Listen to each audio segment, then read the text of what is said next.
오늘 우리는 감리교회에서는 평신도 주일로 예배를 드리고 있고요. 또 국가적으로는 현충일입니다.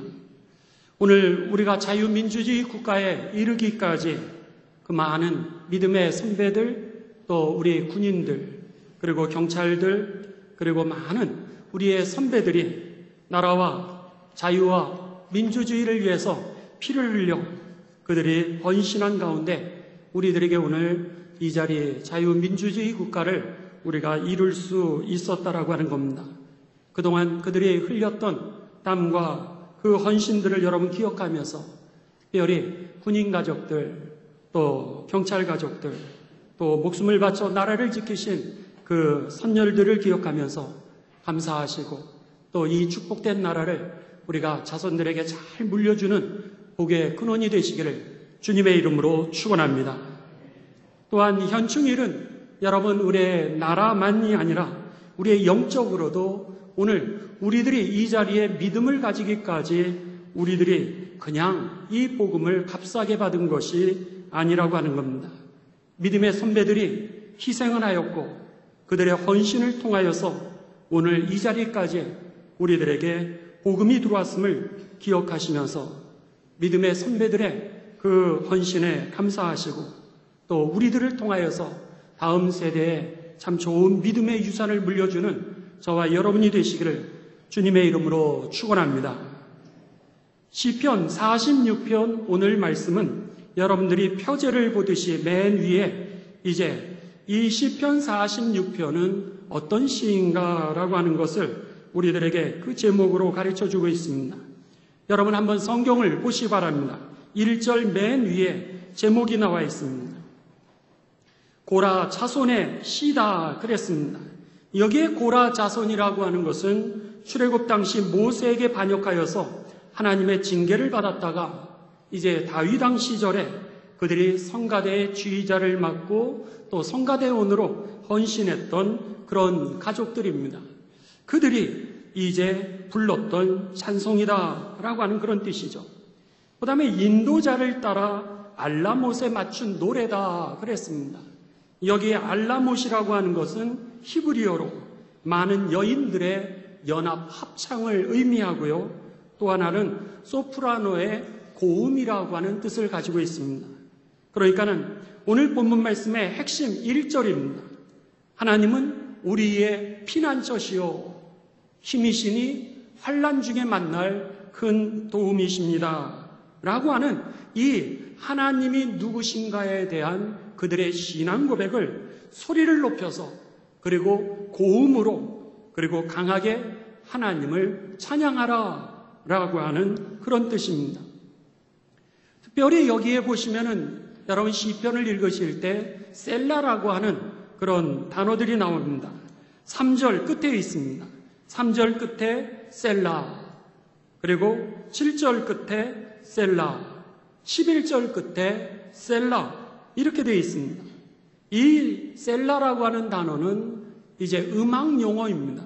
마치 우리 전통 음악에 있어서 한 단락이 끝나게 되면 그 뒤에 이 장단을 맞춘다든지 운율을 맞추기 위하여서 얼쑤 이랬던 그 장단처럼 이 히브리 음악에 있어서도 그들의 그 한 단락이 끝나게 되면은 그 음률을 맞춰서 얼쑤하는 그런 인 것이 바로 이 셀라라고 하는 겁니다.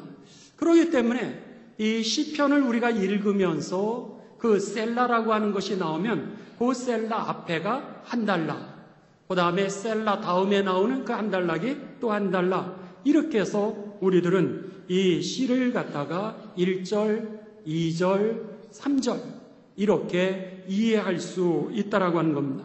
오늘 본문 말씀도 마찬가지입니다.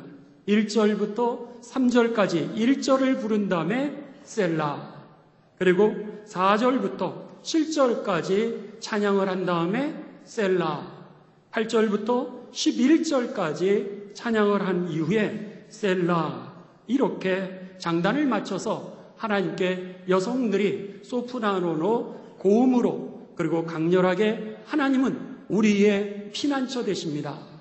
하나님은 우리의 힘이 되시고요. 우리가 환난을 맞았을 때 하나님이 도와주십니다. 이렇게 찬송하고 있는 겁니다. 이 시편 46편을 저작한 그 동기는 무엇일까라고 하는 겁니다. 그랬을 때 오늘 본 이 시편 46편에 보면 전쟁에 관한 그 표현들이 많이 나타나고 있습니다. 먼저 46절 2절입니다. 땅이 이제 변하든지 산이 흔들려 바다 가운데 빠지든지. 여기에 땅이라고 하는 것은 이렇게 규격이 맞춰 있는 그런 땅입니다. 사각형의 땅이죠. 1 더하기 2는 3, 1 더하기 1은 2 이런 식으로 딱딱 맞아야 되는데 오늘 본문 말씀에 보면 땅이 변했다라고 하는 겁니다. 1 더하기 1이 2가 나오지 않는 그런 상황입니다. 뿐만 아니라 산이 흔들렸다. 산이라고 하는 것은 견고한 것을 대표하는 그런 단어입니다. 그런데 그 내가 그렇게 견고하다라고 생각했던 것이 여기에 보시면 바다 가운데 빠졌다. 그것이 들려가지고 바다 가운데 빠졌다라고 하는 것은 내가 그렇게 견고하게 믿었던 의지했던 것이 부서지는 상황을 의미하고 있습니다. 3절입니다. 바닷물이 솟아나고 뛰놀든지 그것이 넘침으로 산이 흔들릴지라도 그렇게 되어 있습니다. 여기에 바닷물과 산이라고 하는 것은 하나님이 창조하셨을 때 경계를 이렇게 정해놓으셨습니다. 그래서 바다가 해풍이 온다 할지라도 더 이상 넘지 아니하고 거기서 너울만 그 풍랑에 의해서 큰 파도만 냈지 산을 넘지는 않았다라고 하는 겁니다. 그런데 지금의 상황은 여기에 바다가 그 경계를 넘었습니다. 경계를 넘어서 이제 산을 갖다가 흔드는 그런 상황 가운데로 넘치고 있는 그런 상황입니다. 6절입니다. 6절에 보시면 먼 나라가 떠들며 왕국이 흔들렸더라. 나라들마다 아우성입니다. 그런데다가 왕국이 내가 사는 이 나라가 지금 흔들리고 있는 겁니다. 그리고 더 나아가서 6절에 그 소리가 내심에 땅이 녹았도다라고 합니다. 땅이 녹았도다. 여러분, 이 땅이 지금 형체를 잃어버렸다라고 하는 것이죠. 8절입니다. 와서 하나님의 행적을 볼지어다. 그가 땅을 황무지로 만들었다. 그러니까 농사를 했습니다. 농사를 해서 거기서 수확을 얻어야 되는 그 땅이 황무지로 변화되어서 내가 그렇게 수고했지만 그 수고의 열매를 먹을 수 없는 그런 상황이 되었습니다. 9절입니다. 그가 땅끝까지 전쟁을 쉬게 하시며 활을 꺾고 창을 끊으며 수레를 불사르시는도다 그랬습니다. 여기에 창 그리고 활, 수레라고 하는 것은 오늘날의 탱크, 미사일 그리고 총 이런 것과 동일할 것입니다. 옛날에 고대 중동의 몇천 년 전에는 그들이 가지고 있는 무기라고 하는 것은 칼이요, 창이요, 활이요. 그들의 전차는 아마 수레였을 수 있을 겁니다. 그랬는데 그것들이 오늘 여기에 보시면은 다 어떻게 됐다는 거예요? 불살라졌다라고 하는 겁니다. 서로가 박격포를 쏘고 미사일을 쏘고 그리고 비행기에서 폭탄을 떨어뜨리는 가운데 그들 모든 것들이 다 부서지게 되는 이런 상황을 의미하고 있는 겁니다. 그러니까 지금 이 시편 46편을 기록하고 있는 것은 그들이 소출이 없고 전쟁 가운데 함께 망해가고 있는 그런 상황이었다라고 하는 겁니다. 더 이상 그들에게 소망이 없었어요. 더 이상 그들에게 기댈 데가 없었습니다. 그랬는데 오늘 그 가운데 속에 오늘 본문 말씀은 1절과 11절에 우리들에게 이렇게 말씀합니다. 하나님은 어떤 분이시라고 우리들에게 얘기를 하죠? 하나님은 바로 우리의 피난처가 되십니다. 이렇게 선언합니다. 여러분, 하나님이 그 전쟁의 와중에 모든 것을 잃어가고 그리고 의지했던 것을 다 우리들이 잃어가고 있는 그 상황 가운데 속에 하나님이 우리에게 피할 것을 허락하여 주셔서 우리로 하여금 다시 일어날 수 있도록 허락하셨다라고 하는 겁니다. 여기에 피난처라고 하는 것은 한글 사전에 큰 사고나 재해 따위를 피하여 거처하는 곳 그랬습니다. 사고를 피하는 것, 재해를 피하는 것, 그리고 더 나아가 한글 사전에 보면 두 번째 뜻이 나오는데 근심과 고통과 위험 따위를 피하여 거처하는 곳 그랬습니다. 물질적인 영역에서도 나를 위험으로부터 벗어나게 해주고 또 더 나아가서 근심과 고통과 위험 속에서도 우리를 건져주는 것이 바로 여기에 피난처라고 한글 성경에 이 한글 사전에 그렇게 되어 있습니다.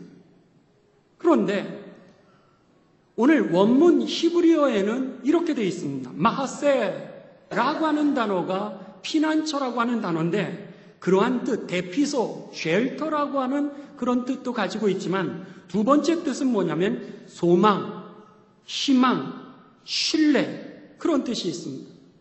전쟁을 통하여서 그들의 삶에 기대고 있었던 것, 의지하고 있었던 것들이 다 무너지는 상황이었습니다. 우리는 좌절하고 절망할 수밖에 없는 그 상황이었는데 오늘 이 시편의 저자는 뭐라 그러냐면 하나님이 우리의 소망이라는 거예요. 오늘 우리의 환경이 아니라 사람이 아니라 물질이 아니라 우리의 건강이 아니라 하나님이 이 모든 것들은 다 무너질 수밖에 없지만은 하나님만이 우리의 움직이지 아니하는 구원을 가져다 주시는 능력이라고 하나님만이 소망 되신다라고 그렇게 얘기했던 겁니다.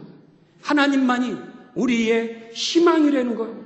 하나님만이 변화되지 아니하는 구원의 능력이라 그래서 마하세 그분만이 신뢰의 대상이요 그분만이 소망의 대상이요 그분만이 우리에게 희망을 주시는 분입니다.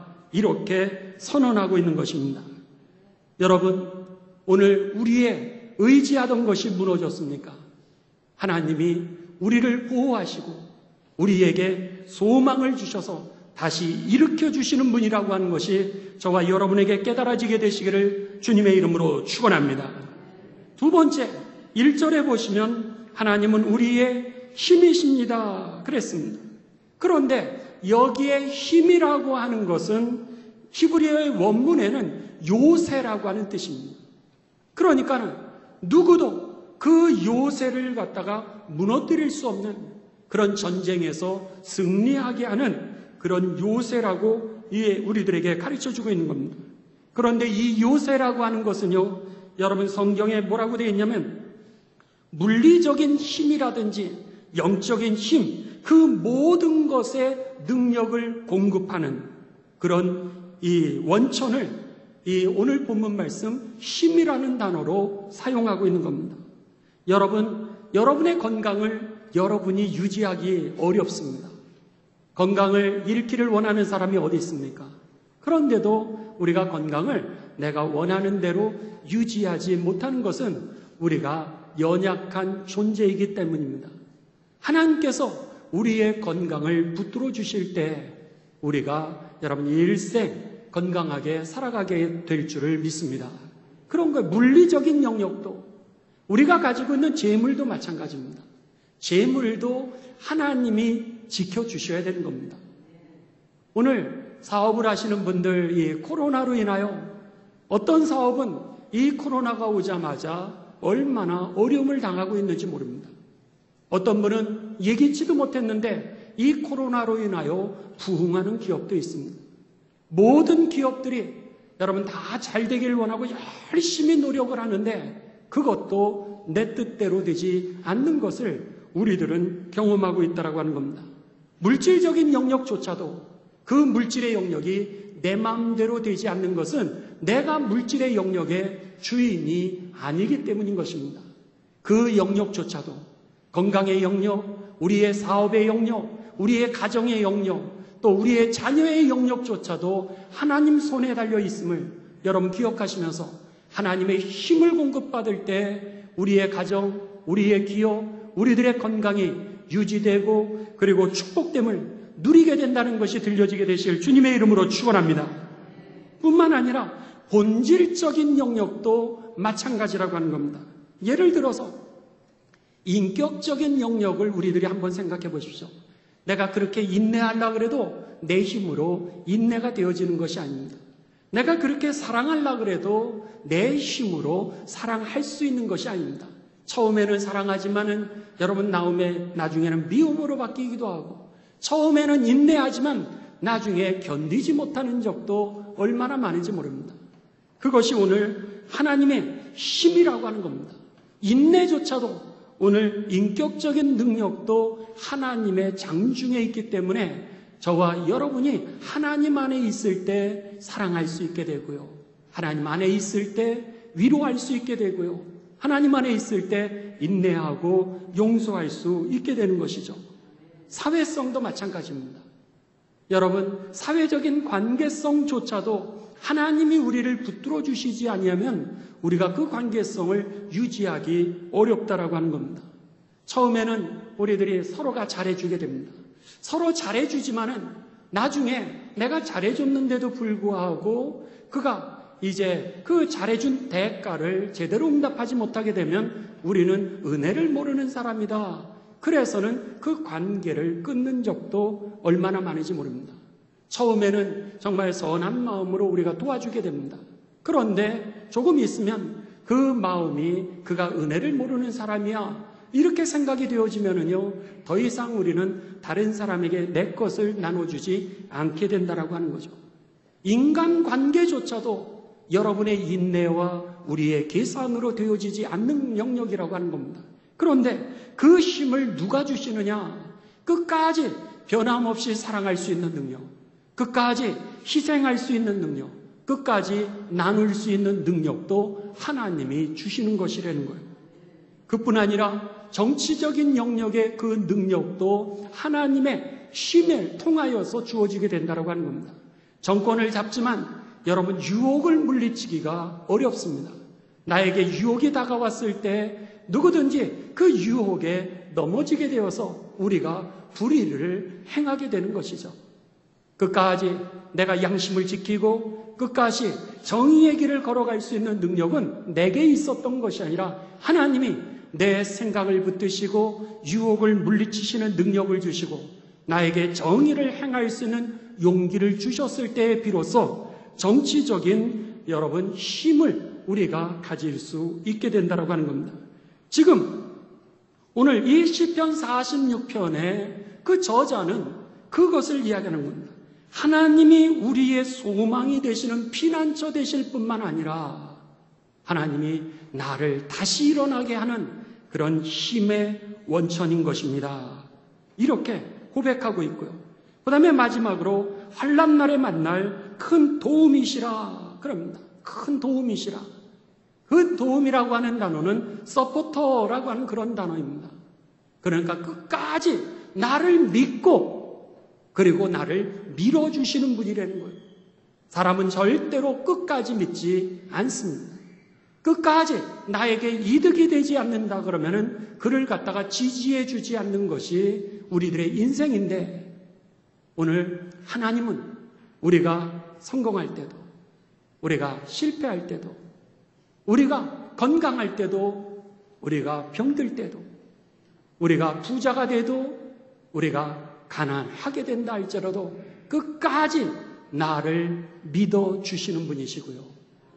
그리고 여러분을 끝까지 밀어주시는 분이 하나님이라고 하는 이 사실이 저와 여러분에게 들려지시고 깨달아지시는 가운데 오늘 이 성가대처럼 소리를 높여 그 좋으신 하나님, 피난처가 되실 뿐만 아니라 소망이 되시고 내 모든 삶의 힘의 원천이 되시고 그리고 나를 끝까지 밀어주시고 믿어주시는 그 하나님을 높이 찬양하는 가운데 저와 여러분을 통하여서 하나님의 영광은 드러나고 다른 사람에게 하나님의 축복이 여러분 나눠지고 이어지게 되시기를 주님의 이름으로 축원합니다. 세상을 한번 보십시오. 여러분, 세상에는 절대로 안전한 것이 없다라고 하는 겁니다. 오늘 이 시편 46편의 저자는 우리들의 상황에 기대고 있었던 거 다 흔들리고 그리고 바다에 빠지고 그리고 불타고 녹아버리고 말았다라고 이렇게 표현하고 있지 않습니까? 이스라엘에 가면은 이제 가장 안전하다라고 이야기하는 한 요새가 있습니다. 그 요새가 뭐냐면 마사다라고 하는 그런 요새입니다. 그런데 이건 천연적인 여러분 그런 요새로 되어 있습니다. 삼면이요 깎아지는 듯한 절벽으로 되어 있습니다. 한번 이 사진이 준비되어 있으면 사진을 좀 열어주시기 바랍니다. 저렇게 생겼습니다. 예, 삼면이 모두 다 깎아지는 절벽으로 되어 있어서요 올라갈 수 없게 되어 있고요. 그리고 서쪽에 있는 한 면만 아주 가파른 경사로 되어 있어서 올라가는 것조차도 저렇게 여러분 바위를 이렇게 기어 올라갈 정도로 그렇게 어려운 것이 이 마사다라고 하는 천연적인 요새입니다. 해발 그가 이제 지면으로 시작했을 때 390m입니다. 이렇게 높은 곳에 그들은 거기에 헤롯은 저렇게 여러분들이 사진을 보시는 것처럼 거기다가 요새를 지어놨습니다. 창고를 지어놨고요. 자기의 별궁을 지어놨습니다. 그래서 위기가 생기면 헤롯 왕이 거기로 피하려고 그랬던 거예요. 피해가지고 그 별궁에서 지내고 거기에 물을 갖다가 저장을 해서 오랫동안 버틸 수 있게 하고 거기다 식량을 갖다가 비축해 놨던 정말 무너지지 않는 요새가 마사다라고 하는 이런 요새였습니다. 그런데 예수님 당시 로마가 이 이스라엘을 갖다가 식민지로 삼고 있었습니다. 그랬는데 이들이 이제 이스라엘 백성들이 그들의 뜻대로 되지 않게 되자 예루살렘을 주후 70년에 무너뜨리게 됩니다. 70년에 그들이 이 예루살렘 이스라엘을 멸망시키고 완전히 자기의 속국으로 만들기 위하여서 그 수도 전체 그 사마리아의 예루살렘을 멸망을 시켜버리게 됩니다. 여기에 항쟁을 하는 유대인들이 1000명이 이 마사다 이 요새로 도망치면서 끝까지 항전을 시작하게 됩니다. 삼면이 깎아지는 절벽이니 여러분 어떻게 그것을 점령할 수 있겠습니까? 그러니까 로마가 많은 군대를 보냈는데도 불구하고 그 요새를 이제 점령할 수 없는 겁니다. 그 전쟁 기간이 무려 3년이나 되었습니다. 그렇지만 3년 동안 그 고지를 점령하려고 그러지만 점령을 못하는 거예요. 그러면서 결국 로마의 티투스 장군은 방법을 달리하게 됩니다. 어떤 방법을 가지게 되냐면 이쪽이 390m의 높이 그 요새니까 옆에다가 동일한 높이의 산성을 쌓기를 시작합니다. 그래서는 거기에서 군인들과 그리고 포로된 그 노예들을 데리고서 똑같은 높이의 산성을 쌓기를 시작하고 그리고 나서 같은 높이에서 그들을 갖다가 공격하면서 결국 이 마사다를 갖다가 점령을 하게 됩니다. 결국 이 로마의 침략을 더 이상 버틸 수 없다라고 생각했던 이 유대인 1000명은 그들이 스스로 목숨을 자결하면 율법에 어긋난다라 그래서 서로를 죽이도록 했습니다. 그래서 서로가 다 죽이고 그리고 나서 남자들이 죽게 됩니다. 그런데 어떻게 이 사건이 이제 알려지게 되었나라고 하는 거죠. 그랬을 때 이 나중에 이 위에서 살고 있었던 그 여인들, 그 다음에 아이들이 숨어 있다가 그들이 살아서 결국 거기에서 다 자결하면서 전사했던 그 이야기를 하게 되면서 그 역사 기록에 그것이 기록되어지게 됩니다. 여러분 생각해 보십시오.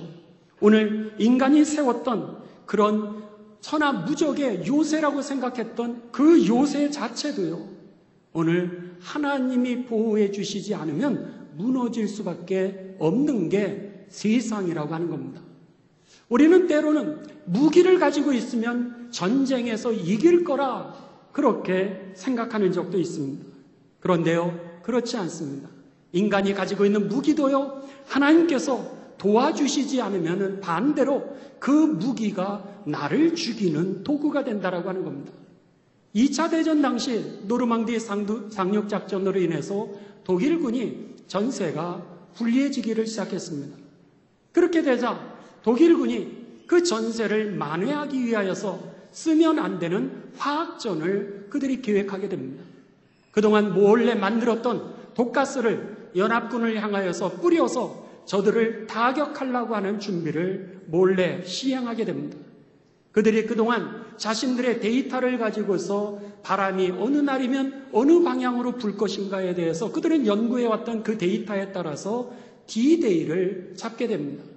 그리고 그 D-Day의 풍향을 확인하면서 그들이 이제 그 비행기에서 독가스를 그 풍향이 이렇게 이 연합군 쪽으로 가는 그 방향을 향해서 독가스를 뿌렸습니다.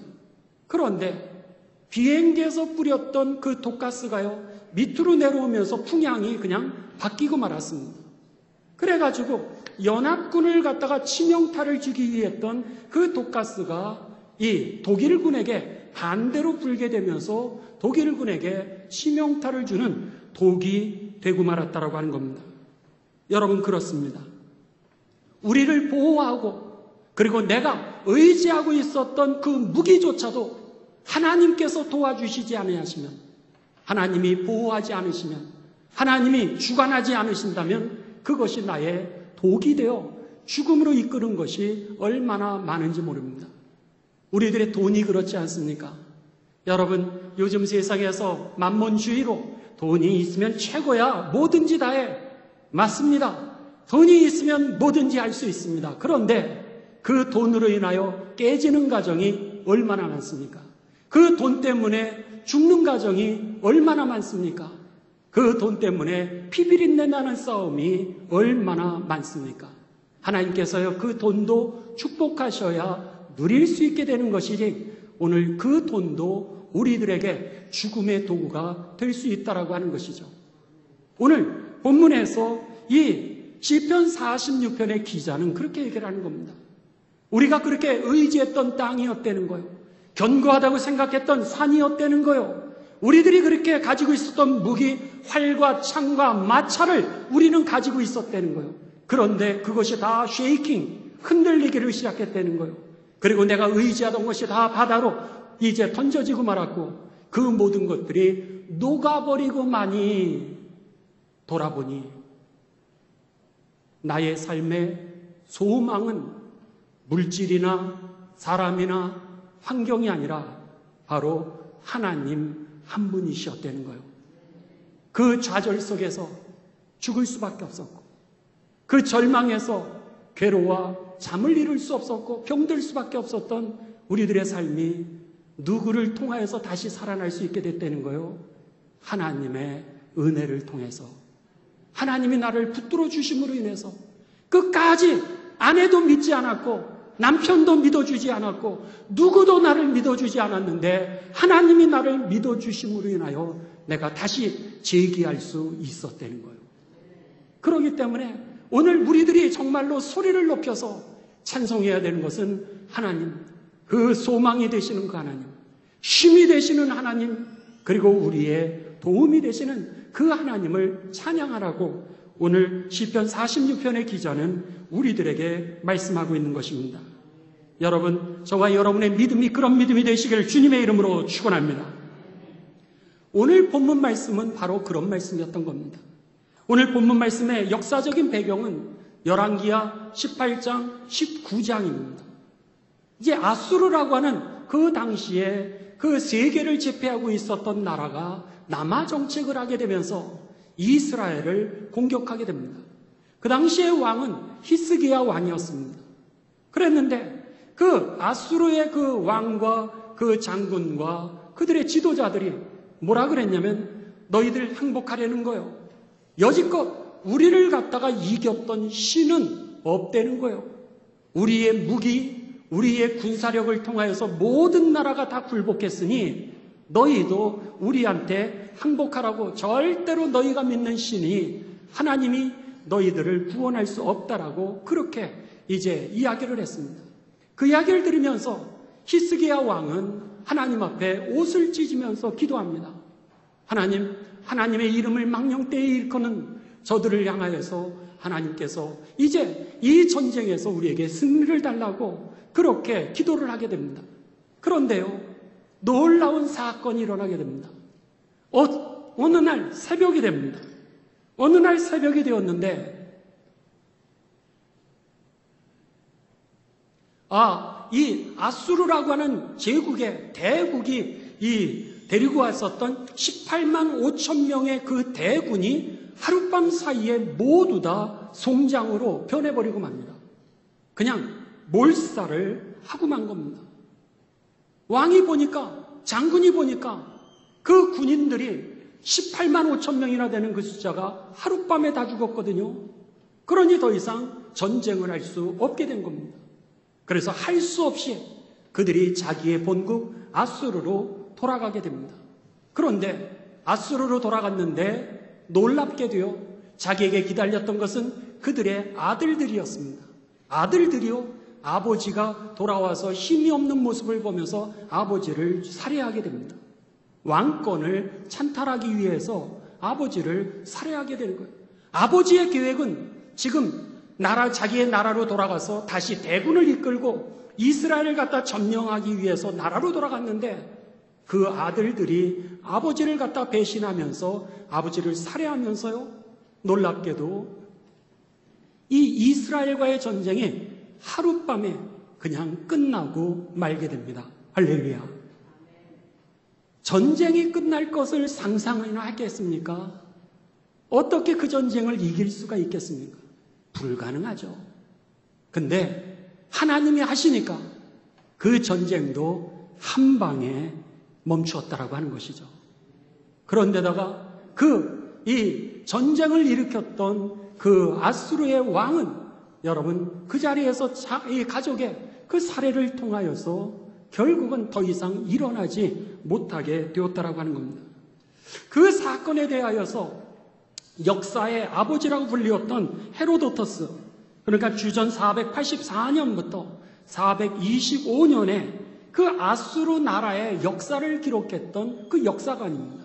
그 역사가인데 그의 기록에 의하면요, 어떻게 그때 18만 5천 명이 죽었을까라고 하는 것에 대한 기록을 하고 있는데, 놀랍게도요, 그때의 쥐떼가 이 아수르 군대 18만 5천 명을 급습을 했다는 거예요.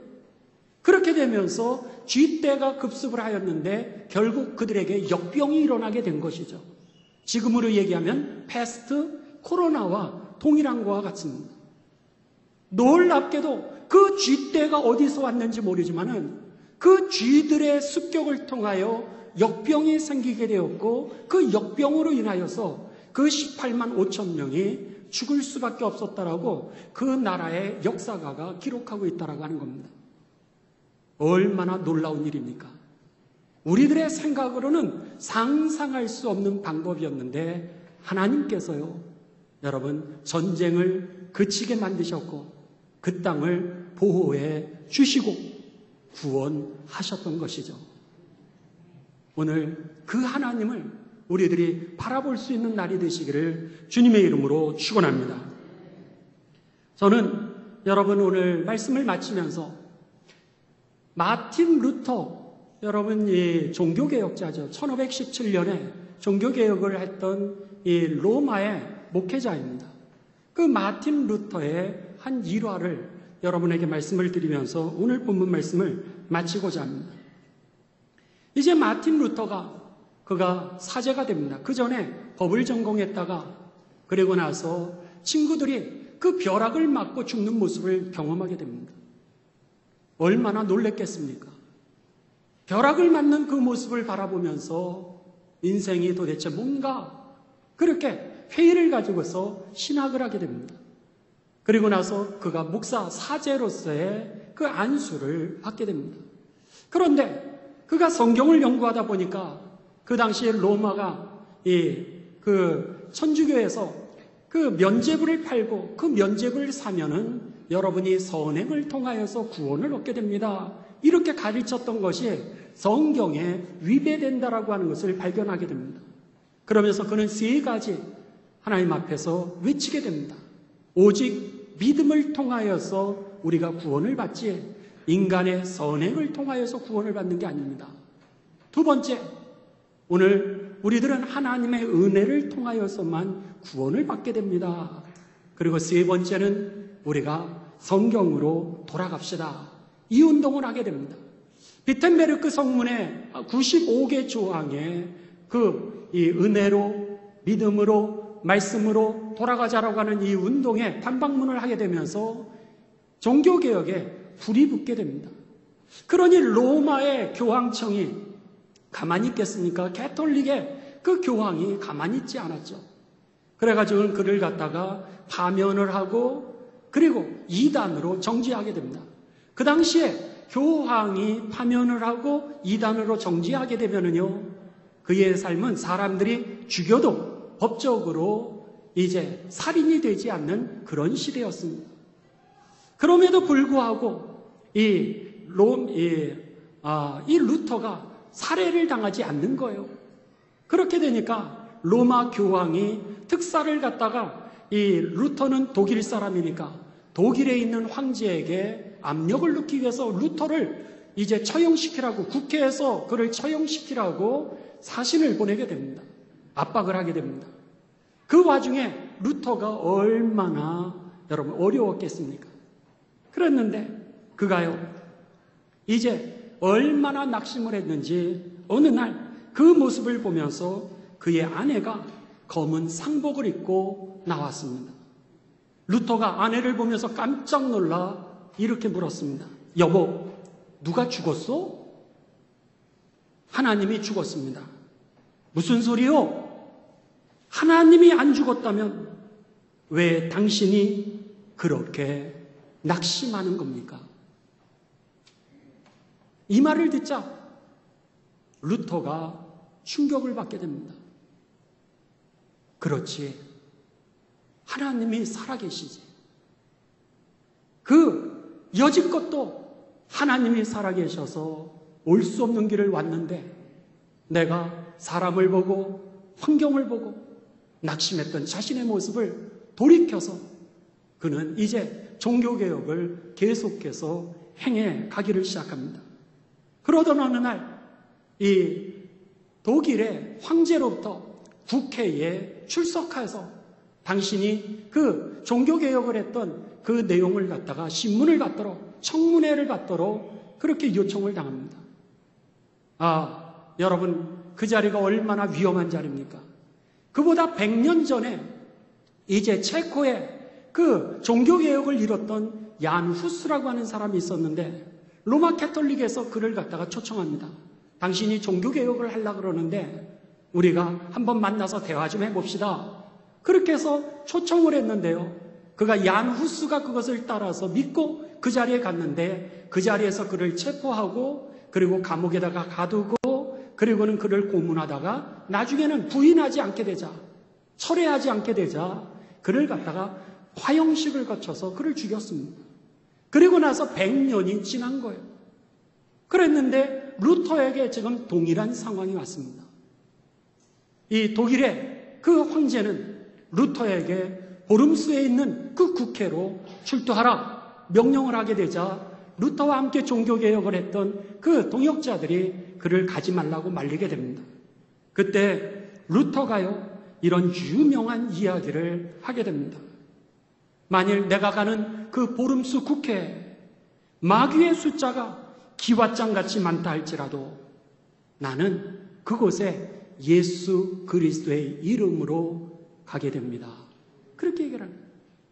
그곳에 위험이 있다 할지라도 예수 그리스도 이름으로 나는 그곳에 갑니다. 그러면서 그 동역자들의 만류를 이제 뿌리치고 그 국회 청문회에 참석하게 됩니다. 거기서 루터를 향하여서 이제 신문을 하고 그를 죽이려고 하는 거죠. 그랬는데 그 죽음의 자리에 찾아가는 이 루터가 얼마나 마음이 어려웠겠습니까? 그때에 이 시편 46편을 루터가 가장 애창하던 그런 말씀이었는데 이 말씀을 기억하면서 그가 이제 시 하나를 쓰게 됩니다. 그 시가 여러분들이 찬송하시는 585장 내 주는 강한 성이요 라고 하는 그런 찬송의 시를 쓰게 됩니다. 한번 여러분 찬송가를 펴보시기 바랍니다. 루터가 썼던 그 찬송시는요 585장입니다.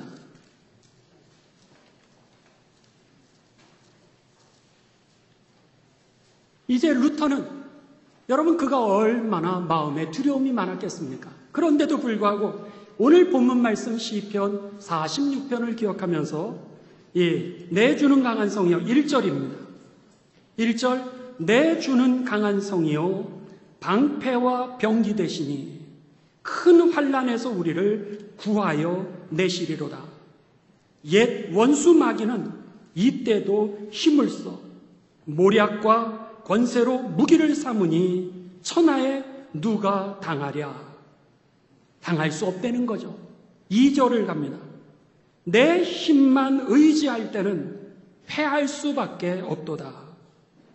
힘 있는 장수 나와서 날 대신하여 싸우네. 이 장수 누군가? 주 예수 그리스도 만군의 주로다. 당할 자 누구랴? 반드시 이기리로다. 그가요 그 두렵고 떨리는 그 상태에서 가면서 그 보름수 국회에 청문회에 출석을 하는 그 길에 이 시를 갖다가 쓰게 됩니다. 그리고 나서 그는 청문회에 서게 됩니다.